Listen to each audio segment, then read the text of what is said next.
Good morning বন্ধুসকল, আপোনালোকক আজি আৰু এটা বিশেষ কাহিনী শুনাবলৈ আগবাঢ়িছোঁ। এদিন এটা ল'ৰা মনৰ বেজাৰতে পাহাৰৰ ফালে ওলাই গৈছিল। এনেদৰে গৈ থাকোঁতে তাৰ পিয়াসত অণ্ঠ-কণ্ঠ শুকাই গৈছিল।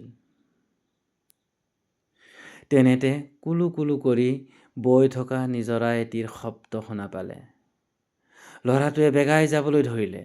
অলপ দূৰ যোৱাৰ পাছতেই সি ধুনীয়া নিজৰা এটি দেখা পালে।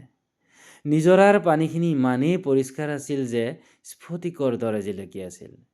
লগে লগে নামি গৈ হেঁপাহ পলোৱাই সি পানী খালে আৰু প্ৰাণ ভৰি নিজৰাটিৰ সৌন্দৰ্য উপভোগ কৰিলে। তাৰ মনটো শান্তি আৰু আশাৰে ভৰি পৰিল। ল'ৰাটোৱে এইবাৰ আৰু অলপ আগবাঢ়ি গ'ল। অলপ দূৰ যোৱাৰ পাছতেই শুকাই যোৱা নিজৰা এটি দেখিবলৈ পালে। নিজৰাটোত নামি দেখে যে তলত বৈ নোযোৱা পানীৰে দোঁ হৈ আছে। পানীখিনি চাই দেখিলে পানীখিনি খাব পৰা বিধৰ নহয়।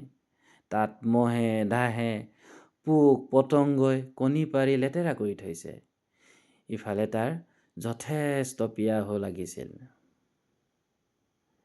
ল'ৰাটোৱে আগবাঢ়ি গৈ গছ এজোপাৰ তলতে জিৰণি ল'লে আৰু নিজৰা দুটাৰ পাৰ্থক্য ভাবিবলৈ ধৰিলে।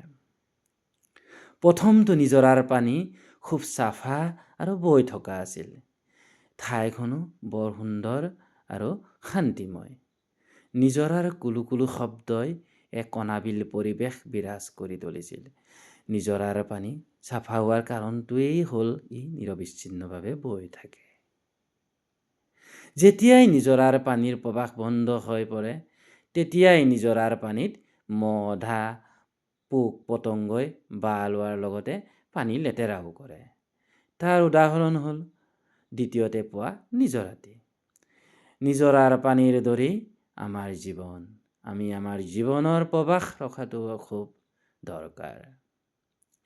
নিজৰাৰ পানী শিলত ঠেকা খাই খাই বৈ থকাৰ দৰে আমি জীৱনত তিতা মিঠা দুখ কষ্টৰ ঠেকা খাই খাই আগবাঢ়িব পাৰিলে ভাল।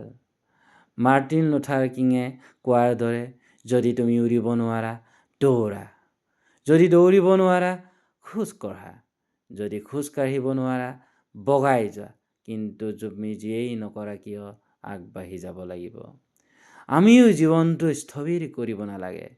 তেতিয়াহে নিজৰাৰ পানীৰ দৰে আমিও ধুনীয়াকৈ আগবাঢ়ি গৈ থকাৰ লগতে আনৰ বাবেও উৎসাহ আৰু অনুপ্ৰেৰণাৰ উৎস হৈ ৰম।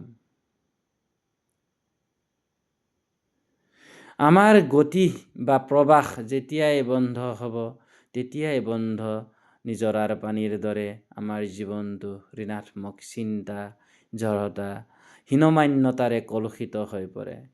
সেয়ে আমি জীৱনটোক বৈ থকা নিজৰাৰ দৰে সজাই তুলিব লাগে। ধন্যবাদ বন্ধুসকল, ইমান সময় মোৰ ভিডিঅ'টো চোৱাৰ কাৰণে। যদি ভাল পাইছে লাইক কমেণ্ট শ্বেয়াৰ কৰি দিব। ধন্যবাদ।